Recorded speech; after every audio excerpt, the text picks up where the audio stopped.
So, David, obviously, this interview is taking place during the election week, and you just released the anti-Trump song right before the election called "Layin" on the Tracks, which is hardly subtle about how you feel, and I appreciate the lack of subtlety.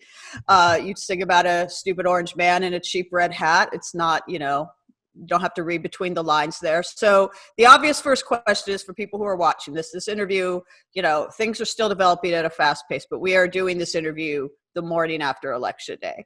So where in general is your head at right now after such a crazy night? Well, I went to bed really depressed. I bought into the snapshot that that the television coverage gives you. Unfortunately, it's not reality, right? Because an election is counting of all the votes, and the votes, people who tend to vote for one candidate voted at a different time from people that tend to vote for the other candidate. So there was just, depending on when they were going to count certain votes, there was just no way of knowing what was going on. And yet we were all glued to the television thinking that we were seeing something play out in real time that's going to take a few days to play out. When I woke up this morning and I saw what was going on, I felt a lot better. I feel even better now. All the trends of the early voting, which was supposed to go Democratic and did, are coming in, and it's looking really good. I love the way I feel a lot more right now than the way I felt this morning. I felt gut punched. I felt very dark. I felt desolate. I felt I can't put up with another 4 years of this guy. I'm just hoping that we get to this point at least where we can start to have a discussion over the things that are creating a country in which this election would be this close. That's actually what I was going to ask you about. I too share some of your hopefulness and optimism.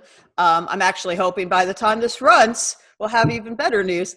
But when does it run? We're turning this around fast because news is moves on a dime. But I share, like I said, I felt I'm in the same place you were at, gut punched on Tuesday night, feeling better on Wednesday night about things. But I am curious, because you talk about how close it was. That's the thing that kind of saddens me. No matter, even if things go the way we want, like, it's kind of bizarre to me that after how the last 4 years have played out, that it is this close. What are your thoughts about the fact that this was by no means a landslide so far? No, not a landslide, but there's a couple of factors that you have to take into account. One is the Electoral College, and the fact that gives more weight to certain votes in the country than others. A lot more. A vote in New York is worth a lot less than a vote in South Dakota. So that's something that the founding fathers thought was necessary to represent certain parts of the country that may not have been populated as much. I kind of understand what the Electoral College was going for.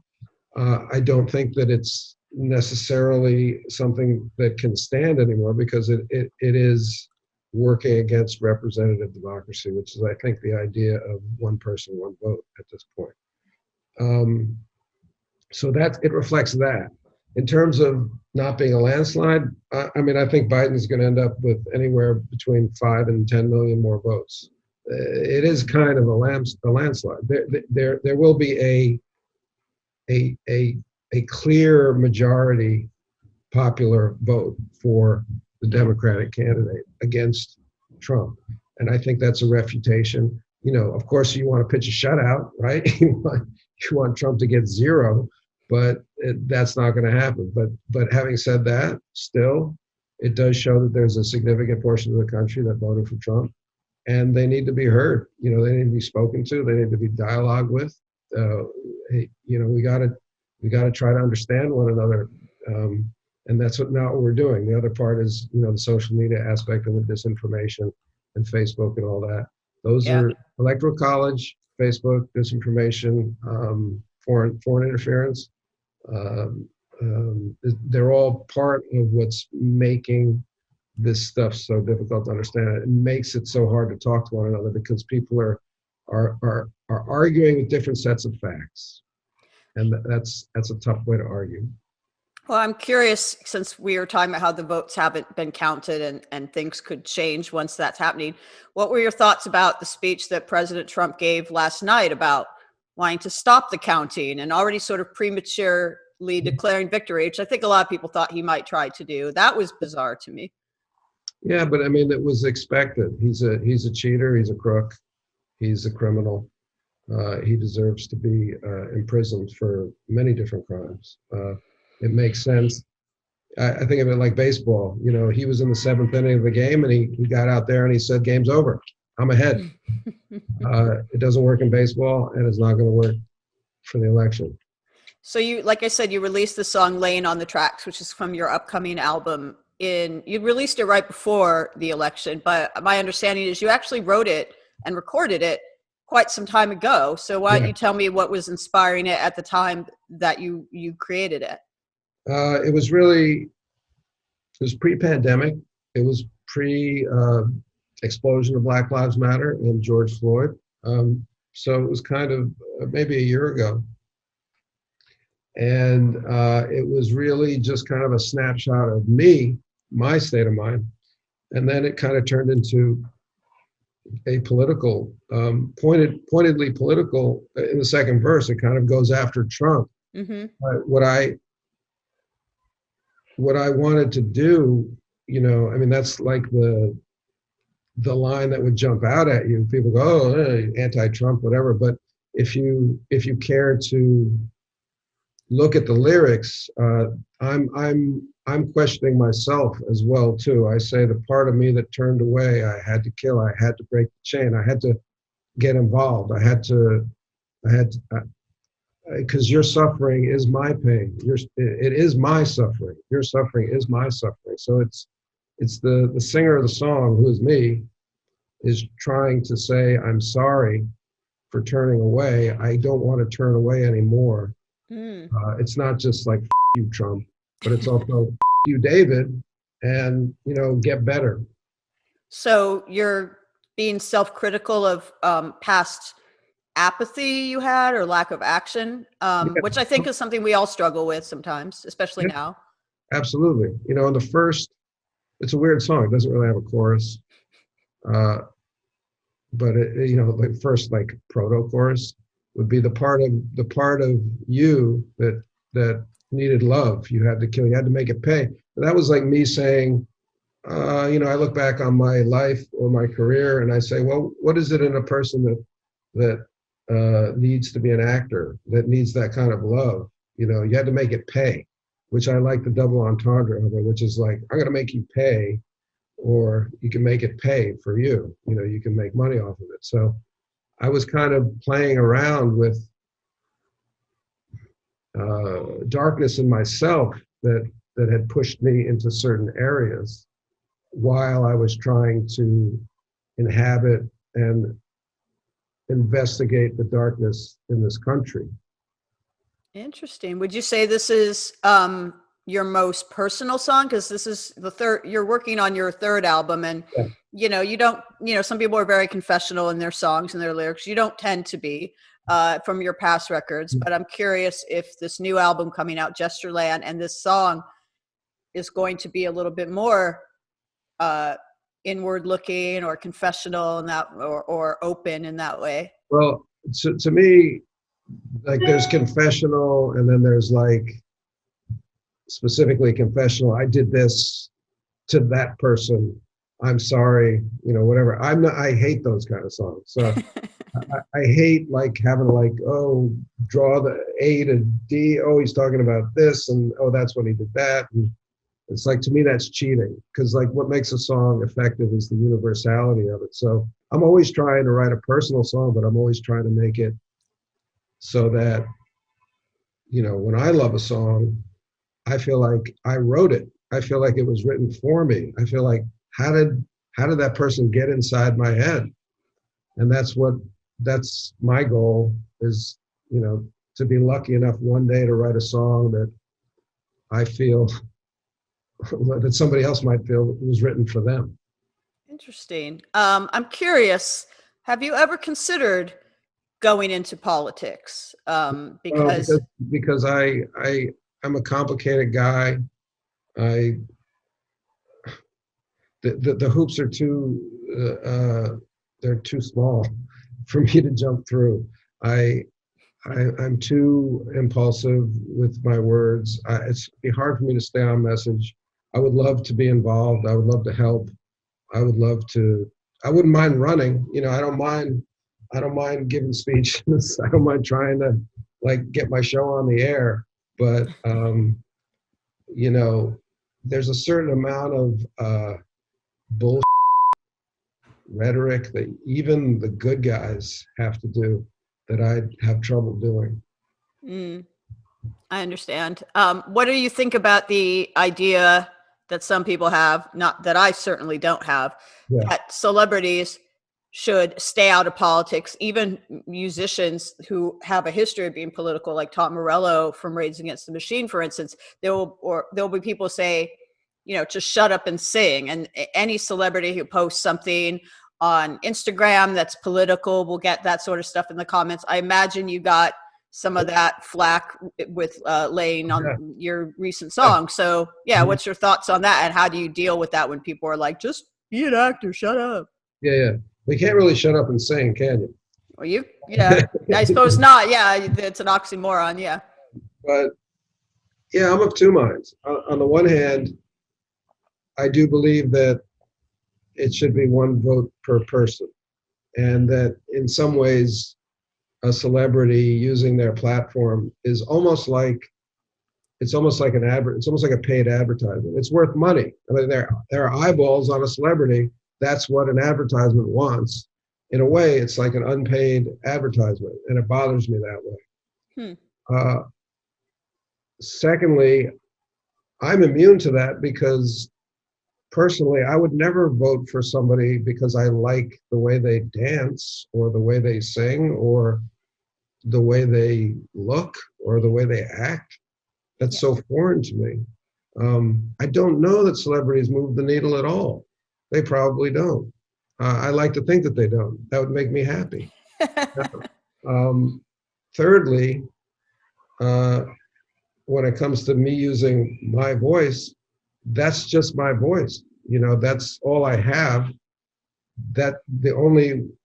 All I have on this planet is my point of view and my words, my music, my acting, whatever.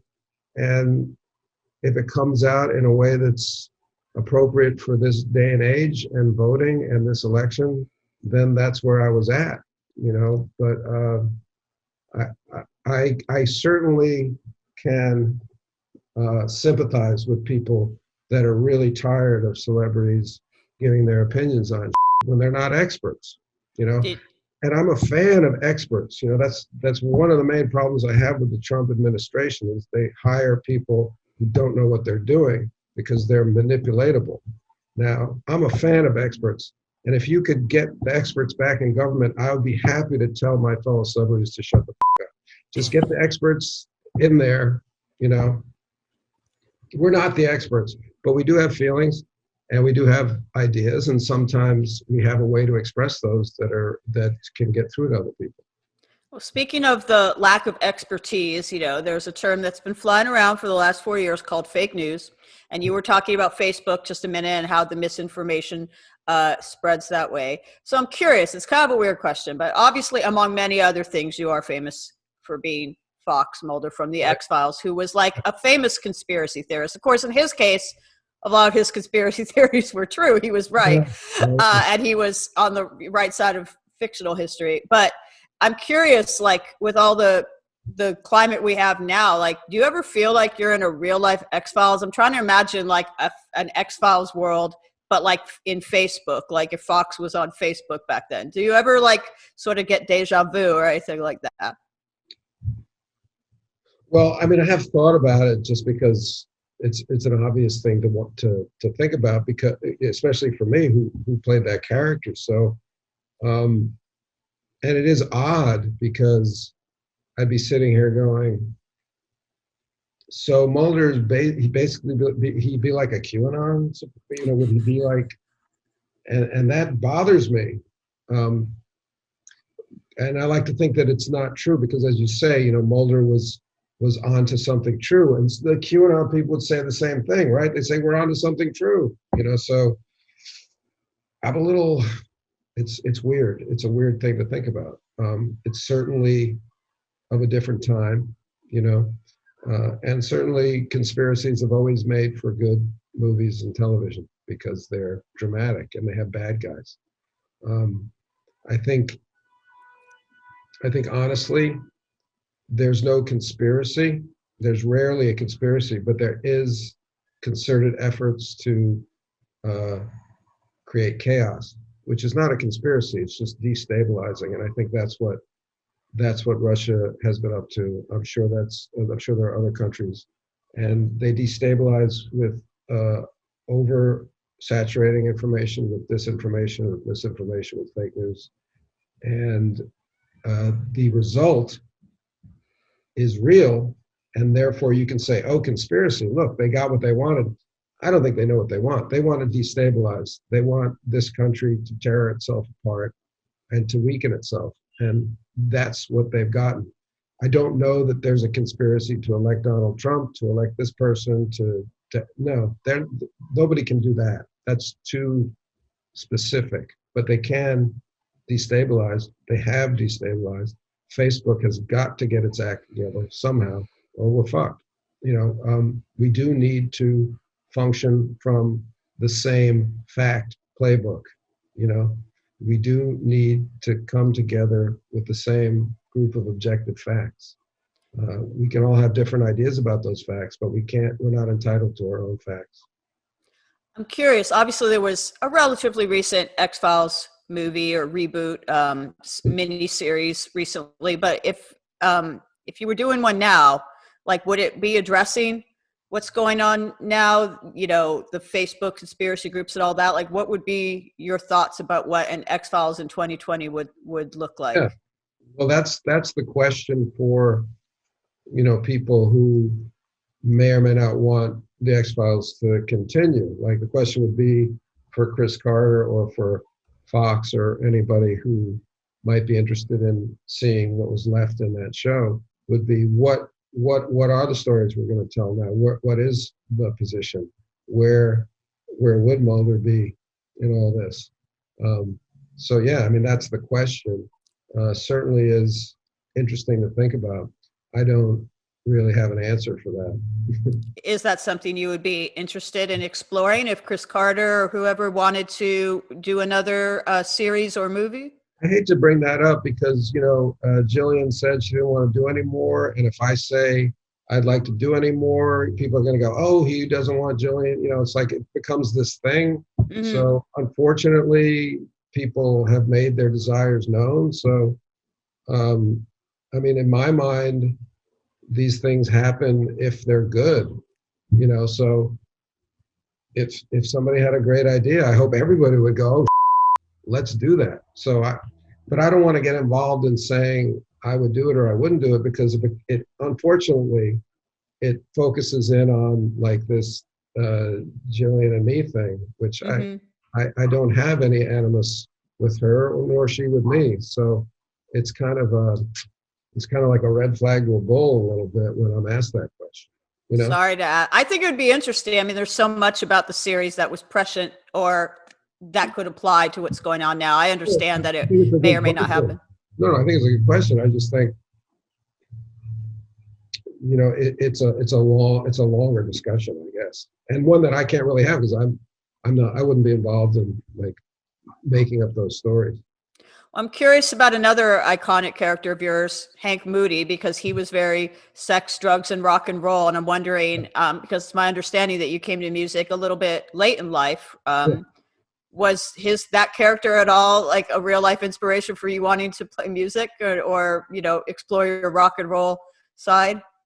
Well, it's funny. It's a funny question because when I was doing the show, Tom Kapanos, who wrote most every word of that show, 7 seasons, he was like, this is total like wish fulfillment on my part, where I'm creating a world where a writer is like treated like a rock star. It doesn't exist, but maybe like Lord Byron, back in the 19th century, but like no longer. So he kind of was conceiving of the writer as rock star. And so that's part of it. Also, Tom is a huge music fan, as am I, and we'd always be talking about great music that we wanted on the show. And we had different tastes of music, but we had some like Venn diagram overlaps that were interesting, like Elton John and stuff like that. But at one point, to answer your question literally, I'd have to say yes, because like towards the end of the run, like in the 5th, 6th, or 7th year, I decided that I wanted Hank to start playing guitar, so that being cheap myself, that I could get free guitar lessons. Because like, oh, my character's learning how to play guitar, because they were teaching my daughter had to learn how to play guitar, Maddie Martin, because she was a musician in the show. And so there was Carlos, the teacher, was around. I was like, hey, I want some free lessons too. So yeah, I guess it did.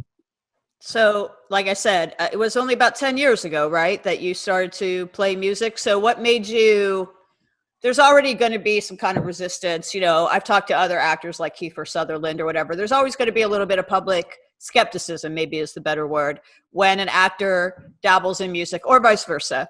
But particularly when an actor dabbles in music, I could maybe count on my 2 hands actors who've done it in a way that's crossed over in a way that critically got respect, like Jared Leto comes to mind. So yeah, what made you want to take, kind of a career risk you're about to put out your 3rd album, but to not just play guitar as a hobby or for fun, but to actually, put music out there? What made you want to do that? I think it was it was a function of being encouraged by musicians around me, and then hopefully objectively looking at the stuff that I was doing and thinking it was worthwhile. I can't account for people's musical taste. You're either going to like the way something sounds or it doesn't. I can't I can't persuade you to like a song that you don't like.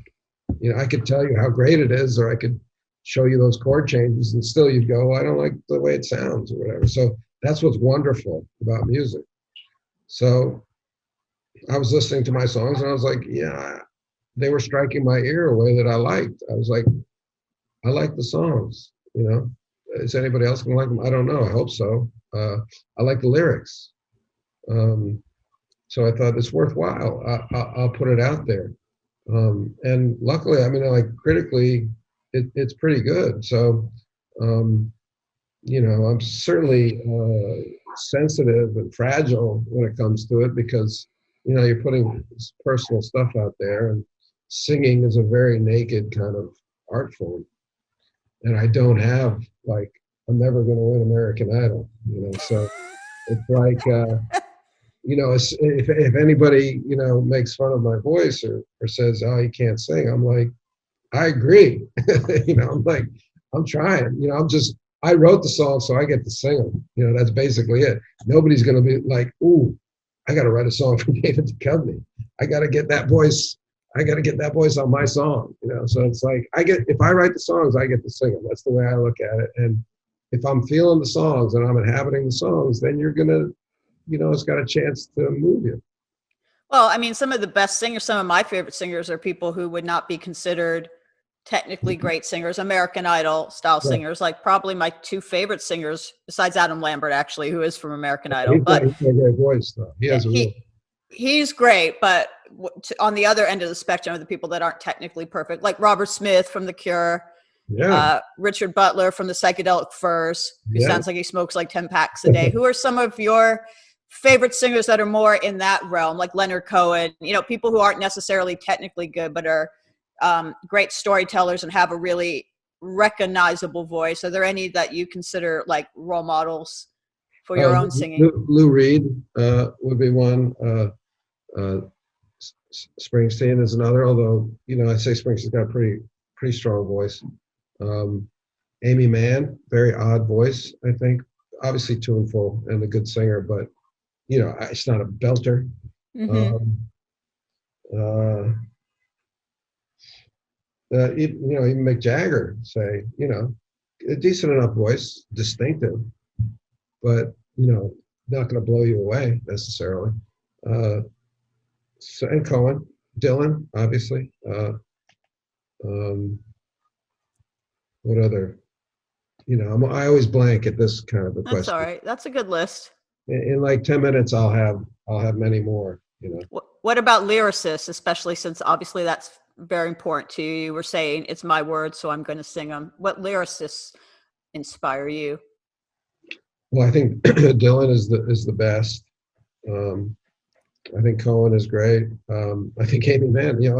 I chose like really good lyricists. I think because they're singing their own songs and their voices are transformed by their intelligence. I think, and Lou Reed too, and even going like someplace like Steely Dan, Donald Fagen, um, who his lyrics are really really different in that way. They're really obscure. They're really surreal, but I appreciate that too. Interesting. So when you're writing this new album, Gestureland, I'm not sure exactly when it's coming out.